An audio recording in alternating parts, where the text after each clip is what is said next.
Campbell, round 3 for Durham in Zimbabwe with yourself as head coach. How nice is it to be back here in Harare? It is. It's, you know, we've had such a good time here in my first 2 years. I think the improvements that we've made as a team on the field back in England, I think it's all started from here. You know, it's the first year we put into place, I think, my style and how I wanted guys to know how I was going to be and what I saw us as playing in the 4-day stuff. And then last year we came here really focused on our T20, and it wasn't surprising that we had a pretty solid year in that, and made finals for the first time for a while. So that gives you a good feeling about what we do here, and I think there's some pleasant memories for everyone. So can't wait really to get going again and get out and see how the guys go. Before we dive into the tour itself, April's a pretty historic month for Durham. We've got the start of the women's team. The women are joining us next week. How special is that to have the men and women come together for the first time on pre-season for Durham cricket? Mate, it's so exciting. Like, I know you guys probably get sick of me saying it, but when I came to this club, my one goal was to be the best club in England, and I've left no stone unturned. I've no secrets about it. That's what we want to be. To do that, you have to play all formats, but you also have to have male and females, and given opportunities for our kids in Durham to grow up, and in Newcastle and Cumbria, Northumberland, Scotland even, a chance to know that if they want to be professional cricketers, we've got it. It's right here. And I've seen a wonderful feel about the place. Danny Hazel and her crew have come on board, and it feels like they've been with us forever. So I can't wait for them to get out here, and we can show them the ropes of Zimbabwe, and they can get cracking, because they have been thrown together quite fast. You can talk about the Northern Diamonds and a few of them from there and this, that and the other, but until you get together and learn about each other on the field, that's going to be pretty tough. But I've no doubt they'll get stuck in here, and they'll get a good feel about the place. So we've just arrived a couple of days or so. We've been here. Now just give us an overview of the next 14 days or so, what's in store, what's planned for the guys. Yeah, well, the hard work was always going to be the first 4 or 5 days, getting outdoors after a really heavy pre-season. We worked the guys really hard, and that's, not by mistake, that's for sure. We felt that we needed to up our game in certain areas of our fitness, and getting through our younger players, getting them get overs under their belts and things like that. So to get them here and get them outdoors, we made sure we had 4 or 5 days to really get them ready for that first game. And the work rate at training has been phenomenal, and watching the guys go through their paces and their thirst for knowledge and wanting to hit more balls and bowl more, and you kind of have to pull the reins occasionally, but we've had a very good preparation now, and we've got 2 3-day games ahead. To be honest, most of the hard training is done now. It's more flick the switch into game mode, and hopefully we can come away with here from 2 good wins in the 3-day stuff. And mate, we're only home for 3 or 4 days, and I think we start our campaign against Durham Uni. Yeah, you touched on it there. 2 games which are first class status. I guess there's pros and cons of that for a pre-season tour. What are your thoughts on that? The game's first class, obviously more first class records for the players to achieve, hopefully. Oh mate, to be honest, I don't really care about records. I'm more about a structure of a team is really important to us, and when it's not a first class fixture, you can play 13, 14. I don't really like it, to be honest. I'm more of I want to play my 11, because I want our players to play their role in the team, and it's so important for us, especially for the newer guys, to work out and for me to explain basically what their role is in this team. And so when we're in the season and Daniel Hogg goes down and Ben Stokes is in England and Carson's at England and Potts gets called up, there's no panic going to go on. It's just another guy, young Minto or whoever it is, Sammy Connors, they just step up and go, okay, here's your role.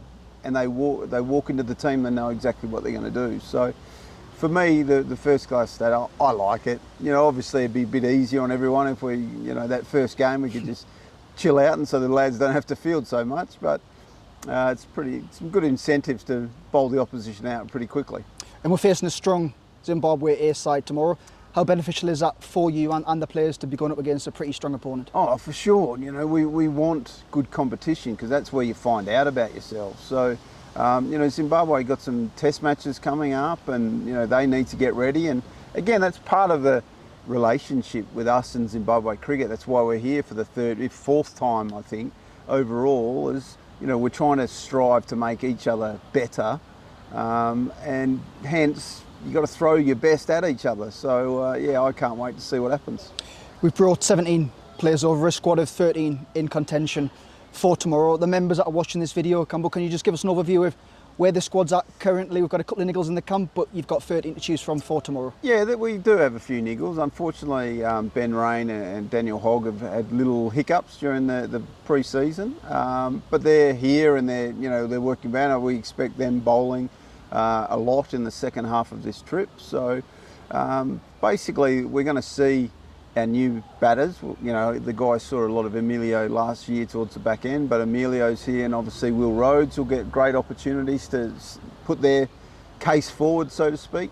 Sam Connors, the other new boy, will also get an opportunity to stake his claim, so to speak. So, you know, we've got a team with lots of familiar faces, but you'll also see some youngsters obviously getting opportunities. Obviously James Minto, who's such an exciting talent, will be given chances to play. And you know, even someone like a Mitch Colleen, who has been in our squad now for a little while and, you know, needs to get an opportunity at the next level. So we're going to see how he goes as well.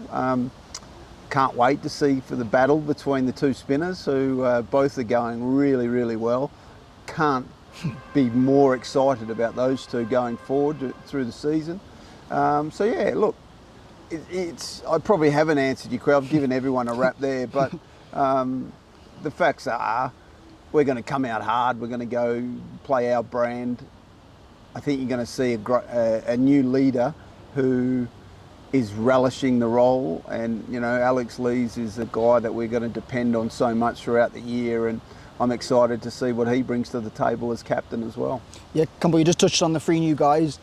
They fit into the group pretty well, I mean, the group we've got is they're gelling very, very well together. You must be really pleased with the guys that you've got to pick from throughout the season at the moment. Yeah, 100%. You know, we've, and again, I'd probably give him a rap too often, but this is where Marcus North has done such a great job. We're very careful with who we want to bring into our squad. You know, we obviously need to get our bigger depth in our squad, because we seem to be very good at getting England players selected. So to win a county championship and white ball cricket and all that, you need a big squad. So number one, character is the first thing that box has to be ticked. And you know, we do our due diligence about that, and you know, we're extremely happy with who we've brought in. And you know, the Durham way has always been great people. You know, I've moved to the northeast 2 years ago, and I can't believe how friendly everyone is. And I'm not just saying that; it's the facts. And you know, that is evident in our cricket team. And you know, I think everyone has fitted in very nicely from last year to this year, and you know, whoever maybe down the track, whoever comes next. You touched on England players there. Matthew Potts is with us for the next couple of weeks. A guy that's been around and busy over the winter's joined us on pre-season. I guess that tells you what sort of player Potsy is and how much he loves playing for Durham. Oh, look, and again, I'm not dishing the dirt on Potsy, but you know, he was at training the other day and just saying how much he loved being back with Durham. And yeah, of course he loves playing for England, but he said there's nothing like coming home and being in this change rooms and makes him feel great. So look, he's got a massive summer ahead of him, hopefully a massive winter as well. Hopefully he doesn't do too well in Australia, but you know, I'll take my Australian hat off at some point and put my Durham one back on. But mate, he's going really well. From what I've seen with his bowling, he's worked on a few things. There's a few little tricks up his sleeve now that I think we haven't seen for a little while. So we can expect Matthew Potts to be running and gunning and bowling really, really nicely. If he gets picked for England, of course, we're all going to sit back and watch, and who knows what they're going to do. I know, they've been very clear with their creation of their arsenal of fast bowlers, and that's what they want to do. So hopefully for us, Potsy is one of those, because, like I say, I know I sort of joke around about it a bit, but our job is to create English players, and we're very proud of that. I'll just touch on Carsey, because obviously he's returned from the Champions Trophy injured. We're not sure how much we'll see of him over the next few months, I guess, but you must be really delighted as head coach of what you've seen of Bryden over the winter. Oh, so happy for the guy.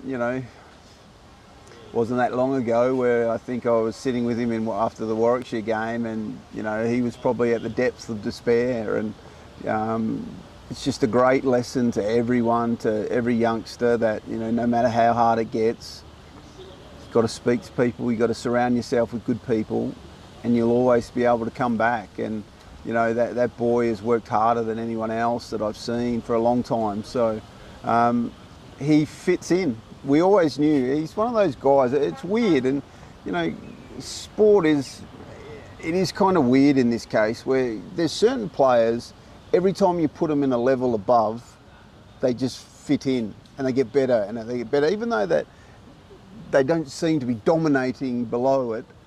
But then you'd think, well, they're almost getting to where they need to be. And I think Bryden Cass is that. The lengthy bowls, the pacey bowls, all that is just suited for Test cricket. So I don't think we'll see much of him, to be honest. He's obviously got some foot injuries at the moment. He's pulled out of the IPL. We've seen that before. He's had horrible stuff with his foot. But we're trying to get to the bottom of it, and hopefully he'll be fine. And I've no doubt he'll be out of the 10 possible massive 11 Test matches they have this summer and winter. I would have thought Bryden's name's going to pop up in most of those. Well, fingers crossed we do see him, and all the members would love to see him. Speaking of members, we've got 7 members joining us tomorrow on tour, Durham supporters group. How nice is it to welcome a few faces into the group and kind of come and watch Durham on tour for the first time? Yeah, we want to spread the love, so to speak. We're the ones sitting under palm trees and enjoying some warmth after a cold old English winter, but we love to give opportunities to everyone. And when you guys first floated it past me, of course we're always going to open the doors, so to speak, and hopefully they come, have a good time, have a few beers, but enjoy the cricket, because watching cricket in Zimbabwe is pretty cool as well. They'll have a good crowd there, and they'll enjoy the banter that goes on. So yeah, can't wait to welcome them. It all starts tomorrow. I guess the 2025 season officially starts for Durham tomorrow. How excited are you, Campbell, to see the guys back in action? Yeah, you know me, mate. I get pretty excited about watching this team go about their business. So look, new challenges, new exciting times. Do we have everyone here at the moment? No. Do I know what my first team is for round 1? No. But that's the exciting part. People often say to me, they come up to me and, oh yeah, what a great bowling attack you've got. Oh, you've got new batters. What a great batting attack. Okay, well, you fit them into 11. Yeah. So there's going to be some sleepless nights there, but like I say, it's always they're the headaches you want, not the ones where you're scraping to get 11 by and you're ringing John Windows at the academy saying, mate, I need a couple of players. But it promises to be a big year for Durham cricket in all formats, and in like I say, with the debut of the ladies as well. So hopefully we'll play our part. Let's just round things off. Another word on Cricket Zimbabwe. The hospitality so far has been superb, hasn't it? Yeah, always does. It's one of those countries that everyone's got a smile on their face. They'll do everything they can to make sure you've had a good time. We've had the same guys who look after us now for 2 or 3 years, and one of them's having a birthday today, and we even knew that. So the relationships run deep here, and we thank them ever so much for having us back.